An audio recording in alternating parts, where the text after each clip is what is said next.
Great, thank you. So, hi, my name is Laura, and I'm a first-year PhD student in University College Dublin in Ireland. And this presentation is about our paper, a novel post-prediction segmentation technique for urban bus travel time estimation.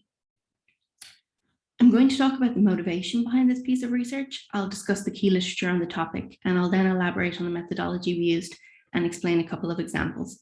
Finally, I'll share the results and the conclusions we reached. So this is the motivation for the article.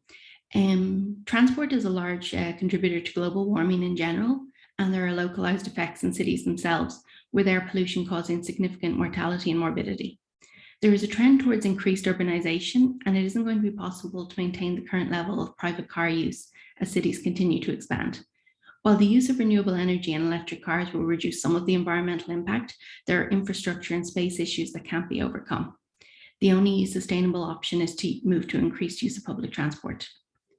So increased use of public transport has been a matter of public policy for some time now. In 2015, two important things happened. The United Nations set up the Sustainable Development Goals and the Paris Agreement was signed. The UN Sustainable Development Goal 11 seeks to make cities and human settlements inclusive, safe, resilient, and sustainable.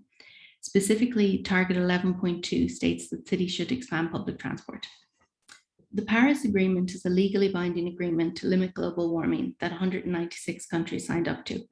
As a result, many cities now have sustainable plans in place to discourage the use of private vehicles and to encourage passengers towards sustainable transport options. There are many sustainable transport options, including rail, bus, cycling, and walking. Cycling and walking are ideal for shorter journeys, especially in milder weather. However, buses are the most widespread form of transport because, unlike rail, they don't need an extensive infrastructure to be in place. They are flexible and can be redeployed or rerouted as required. Bus services are also cost-effective compared to rail. Unfortunately, it's not simply a matter of telling people to take public transport and then they do it. Public transport does not have a good reputation, and for many people is the method of transport of last resort. Also, the public transport networks as they currently stand do not have capacity for all car drivers to make the switch, and policies are needed to make public transport an attractive option for people. There are a lot of things that people don't like about taking the bus. The National Travel Survey from 2019 in Ireland shows that more than half of the population never take the bus, and 50% of the remainder take it less than once a month. Reasons given for this is that there's no service nearby, no service where they want to go, or that taking the bus is inconvenient, infrequent, or unreliable. It has been shown that punctuality and timeliness of journeys have the most significant impact on passenger satisfaction. Punctuality and accurately predicted journey times are synonymous and are among the most frequently requested improvements by passengers. We now have a lot more data and processing power than we ever did before, and we have the ability to accurately track buses in real time. Unfortunately, accurately predicting bus arrival time in advance of the journey beginning remains elusive. Many bus operators have not invested in any form of bus journey time prediction system and rely on static tables that are updated every few years. Prediction systems that require extensive additional hardware or expensive to run will not be attractive to bus operators and will not be implemented on a wide scale. So we are motivated to develop a system which can accurately predict bus journey times with a minimal computational and storage cost. The next part of the presentation will be an overview of the literature review. I'll discuss the literature on this topic under 4 main headings. Statistical methods were historically used for predicting bus journey times, but there's a more focus on machine learning models now, especially on neural nets.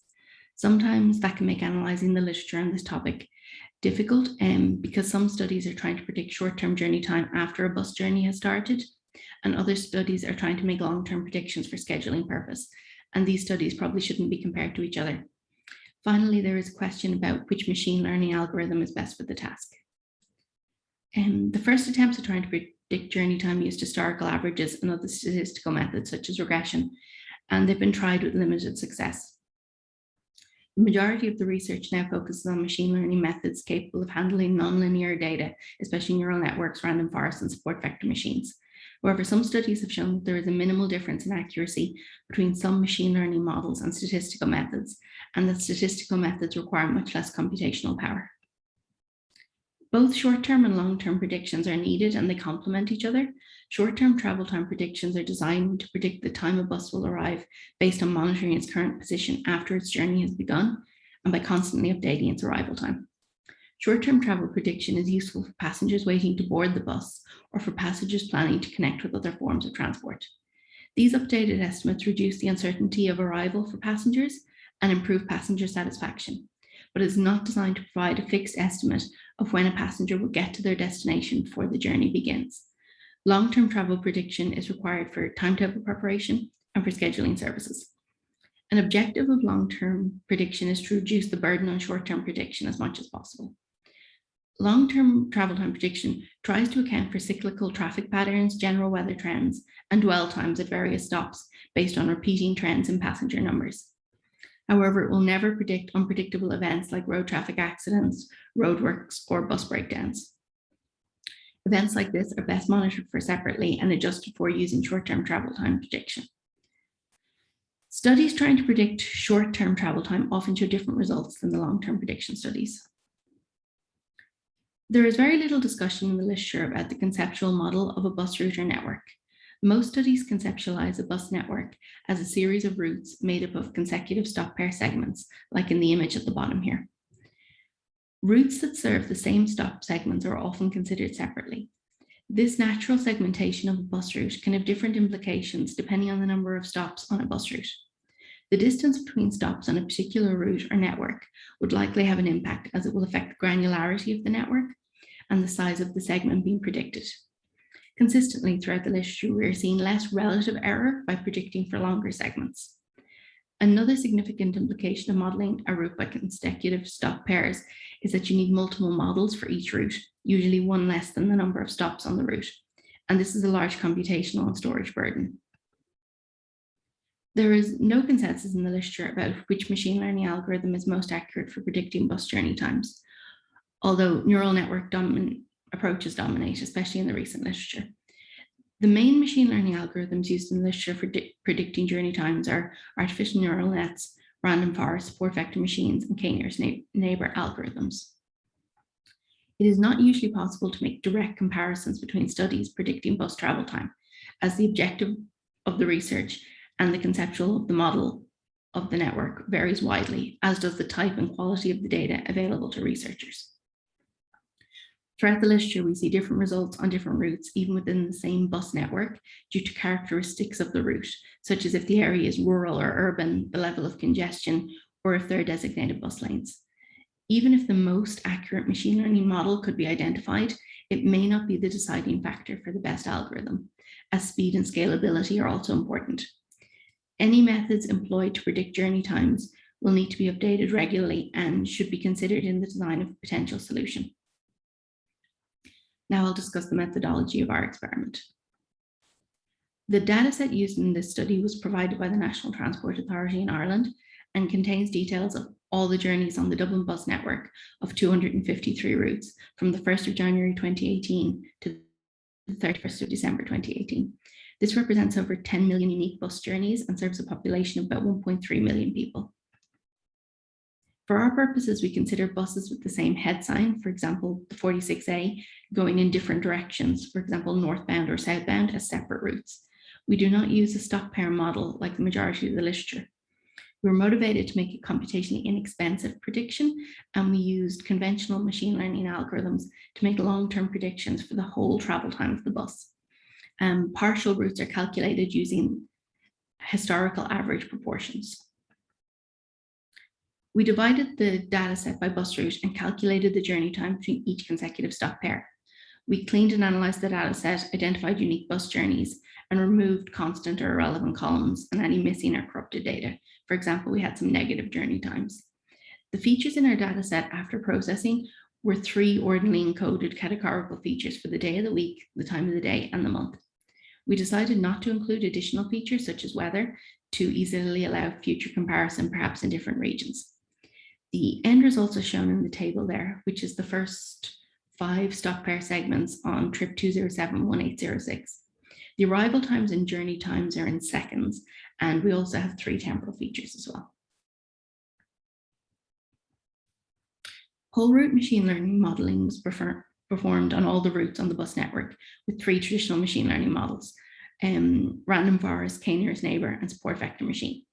These algorithms are scalable algorithms that have been shown to perform well in previous studies. The models were optimized using a limited grid search CV with threefold cross-validation. And the table shows the data at the point of machine learning modeling with the 3 temporal features and the journey time as the target. The 3 temporal features should allow the ML model to detect cyclical patterns in traffic volume and passenger numbers and make accurate predictions. After training the ML models, the same data was used to calculate the dynamic proportions for each consecutive stop pair on all the routes. For each route, the training data was filtered to the first segment, for example, between stop 1 and stop 2. The dataset now contains all incidences of this segment for the year and nothing else. The dataset is further filtered to the first day and time combination present in the data. For example, day 0, which is Monday, and time 7, which is between 7 and 7:30 a.m. All of the unique trip IDs for buses that traveled on that segment on that day and time are retrieved, and the segment journey time and whole journey time are calculated for each unique trip. The segment proportion for each unique trip is calculated by dividing the segment journey time by the whole journey time. The average of these proportions is then saved to a new reference dataset, and this can be referenced to calculate the average proportion of any partial journey on the network on a given time and day. A sample of the proportions reference dataset is shown here. On this route on a Monday, we can see that each stop pair segment is taking about 2% of the total journey time. We included the sample size also to assess the suitability of the time granularity we chose. We did not have access to real commuter partial journeys, so we generated a random sequence of stops from each unique journey on our withheld test set. We evaluated the dynamic proportion we calculated against a static baseline proportion. The static proportion was calculated as a ratio of the number of consecutive stop pair segments on the partial journey divided by the number of consecutive stop pair segments on the whole journey, and it can be thought of as a percentage of the route. The mean proportions that we've pre-calculated in the proportions dataset are retrieved and summed to produce the dynamic proportion for the relevant route, segment, day, and time. The whole journey prediction from the machine learning model is multiplied by the static and dynamic proportion to get their representative predictions. All partial journeys predictions were compared to the actual journey time for these partial journeys, and the mean absolute error, mean absolute percentage error, root mean squared error, and the coefficient of determination score were calculated for both the static and dynamic predictions. So I will discuss 2 examples from the test dataset to demonstrate the approach.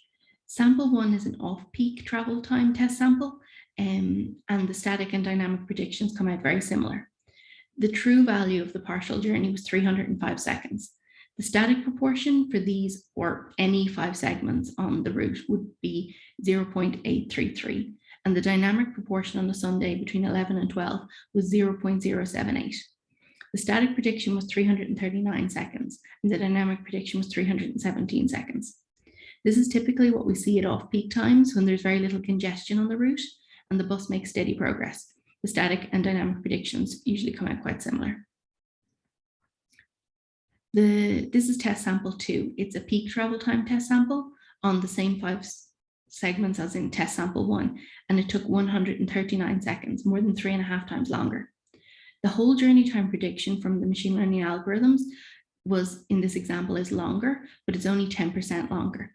This is also typical because usually only some parts of the bus route are heavily congested even during peak travel times. The static proportion by its nature remains the same at 0.0833, and the dynamic proportion on a Monday between 6 and 6:30 more than doubles to 0.168 compared to a Sunday morning. The static prediction remains at 379 seconds, and the dynamic prediction becomes 765 seconds. The relative error for both the static and the dynamic predictions increased compared to the off-peak sample, but the dynamic prediction is significantly superior.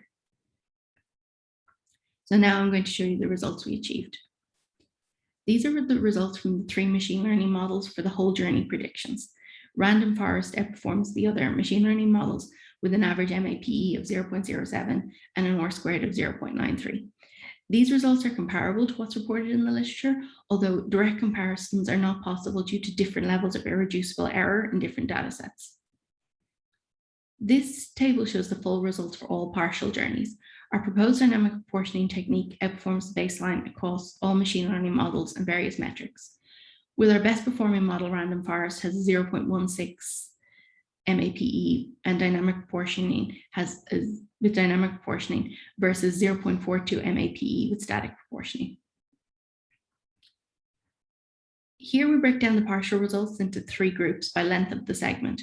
The short segments were less than 10 stop pairs, medium segments were 10 to 20 stop pairs, and long segments were greater than 20 stop pairs. The average segment length was 17 stop pairs. We can see that the dynamic proportioning outperforms static proportioning on all segment lengths, but has the most dramatic effect on short segments. The strengths and weaknesses of the dynamic proportioning approach can be seen in the plot of the R-squared score against the number of trips in the dataset. All of the routes with large datasets showed very good performance, as did many of the small datasets. The strong performance of the dynamic proportioning over static proportioning can be seen in the upper right of the plot. However, in the lower left section of the plot, we can see some of the smaller datasets have very poor R-squared scores. We looked into these routes and we found that they are very infrequent services that offer an express service to universities just a few times a day. We suspect that with these very sparse data sets, the noise in the data is being compounded, and that a coarser grained approach to the day and time would achieve better results. So our motivation was to find a scalable solution to predict journey times. So we also included the average computational times and storage times of the various models on the routes in this data set. K-nearest neighbor, being a lazy learning algorithm, had a much shorter training time than either of the other algorithms, and SVM had the shortest prediction time and storage size. So in summary, we propose a method of predicting travel time for a whole bus journey using traditional machine learning algorithms combined with a novel post-prediction segmentation technique to provide an estimate of partial journey times. This novel approach proportions the journey dynamically based on historical averages for the relevant day of the week and time of day. Our technique gives excellent results compared to a baseline on the ratio of stop pair segments on the partial journey compared to the whole journey. The best performing machine learning algorithm was random forest, and the results are especially relevant on shorter journeys and on routes with large data sets. So thanks for your attention, and I'm happy to take any questions. Okay, thanks for Laura's great presentation. Any questions from audience?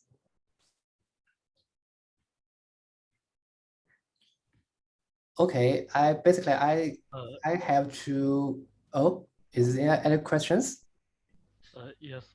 Okay. Hi, Laura. Thanks for the beautiful slides.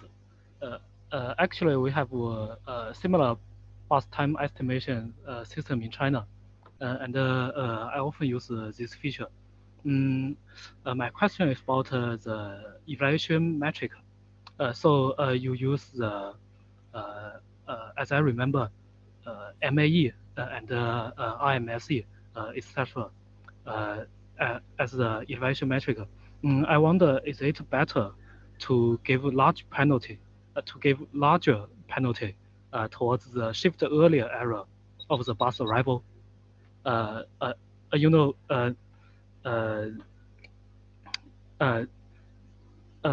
since some users may be informed that the bus will arrive in about 5 minutes. If the bus is arrived in, for example, 2 minutes, then the user will miss the bus, miscatch it. So it's not good for the user experience. So will you consider such evaluation metric, or what do you reckon? Yes, thanks for your question. I suppose in this paper, I was really only focusing on the long-term predictions and accuracy. But when we implemented this in a web app, which we did as part of a group project, we also considered MPE, which gave us an indication of the direction of the error.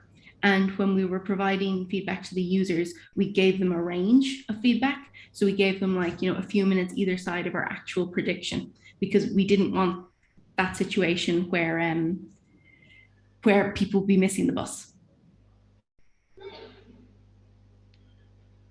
Okay, thanks. Okay, any other questions from the audience?